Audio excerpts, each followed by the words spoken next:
में कायम रही सके तो जड़े माशरे में इंसाफ़ थी।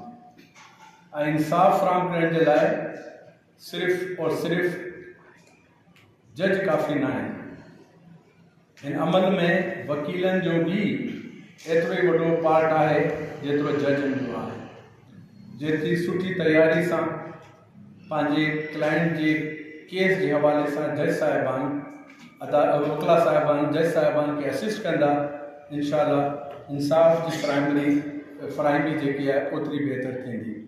तो ख़ासि तौर ते जेका मुंहिंजे हिते यंग लॉयर्स ऐं ॾिसां थो अल्हम्दुलिल्लाह वॾी तादाद में हिते आहिनि 7 शरीफ़ में, तो हुनखे आउं तरकीब कंदुसि त हू महिनत करे।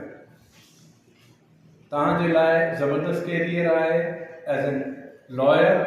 तव्हां अगरि लॉयर थियणु चाहियो था कैरियर आहे, अगर तव्हां जुडिशल ऑफिसर थियणु चाहियो था कैरियर आहे। शर्त हिकिड़ी आहे, मेहनत मेहनत मेहनत। इंशाअल्लाह तव्हां में मुस्तक़बिल जा हाई कोर्ट जा जज थींदा, मूंखे उम्मीद आहे। शर्त रुगो मेहनत आहे। आख़िर में